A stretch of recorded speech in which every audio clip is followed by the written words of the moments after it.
Hello and welcome to जीत वाली पढ़ाई। मेरा नाम है आलोक, मैं आपको स्वागत करता हूं अपने शानदार यूट्यूब चैनल पे। आज हम बात करेंगे निबंध के बारे में।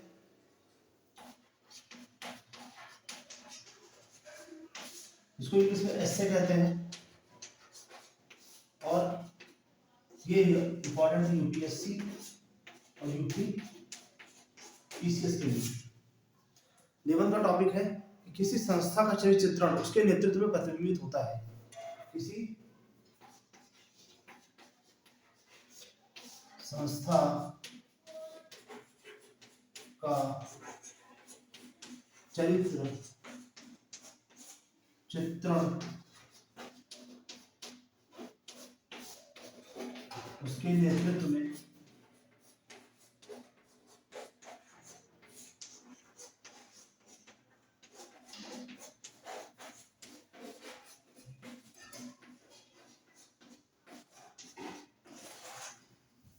प्रतिबिंबित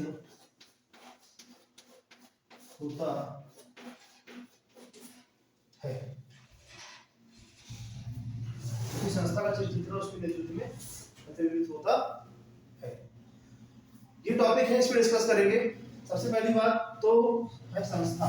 संस्था क्या होती है? संस्था क्या है? पहला प्रश्न, संस्था क्यों है? संस्थाएं भी कई प्रकार होते हैं।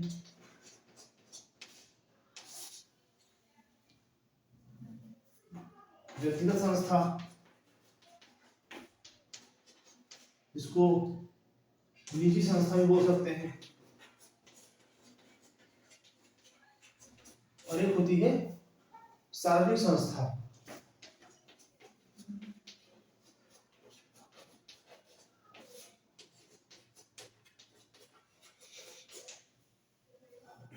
और उसका नेतृत्व करने वाले। निजी संस्थाओं का नेतृत्व करता है पर्टिकुलर पर्सन, जो उसका चेयरमैन है, जो उसका एंटरप्रेन्योरशिप था, जिसने उसको स्टार्ट किया। सार्वजनिक संस्था की बात करें तो वहां पर वही लोग आएंगे, गवर्नमेंट हो गई, सार्वजनिक संस्था में आ गई। तो कोई भी नेतृत्व में प्रतिबिंबित होता है उसका चरित्र चित्रण, उसका कैरेक्टर कैसा है। कैरेक्टर का मतलब क्या हुआ? कैरेक्टर का मतलब हुआ कि अगर वो, एक बार आप देख लीजिए,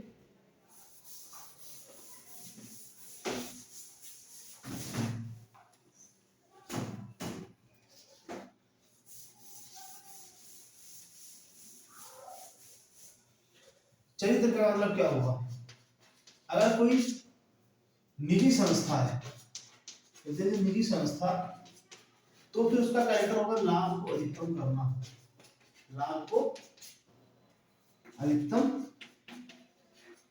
करना। और अगर कोई सार्वजनिक संस्था है,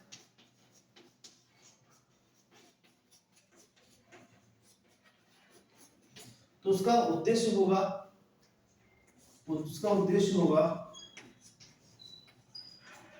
कल्याण को अधिकतम करना।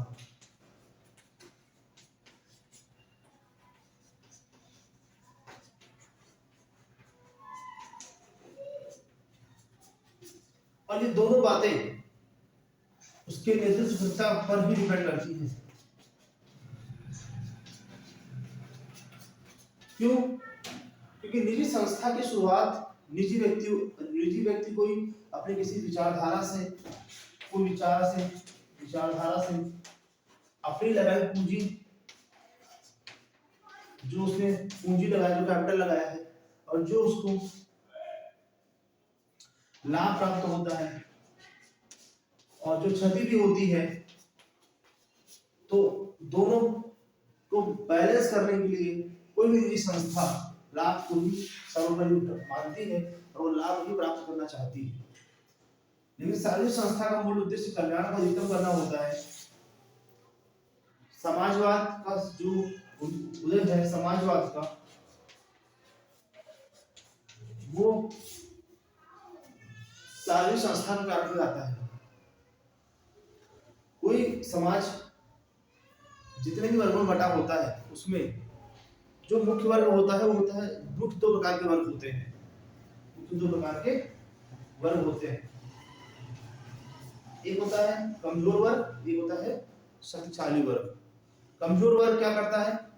कमजोर वर्ग अपनी दैनिक आवश्यकताओं की पूर्ति के लिए बहुत संघर्ष करता है, और जो शक्तिशाली वर्ग है, जो कुलीन वर्ग है, उसको बहुत कम मेहनत करनी पड़ती है। तो इस तरह से इन दो वर्गों में समाज को बांटा जाता है।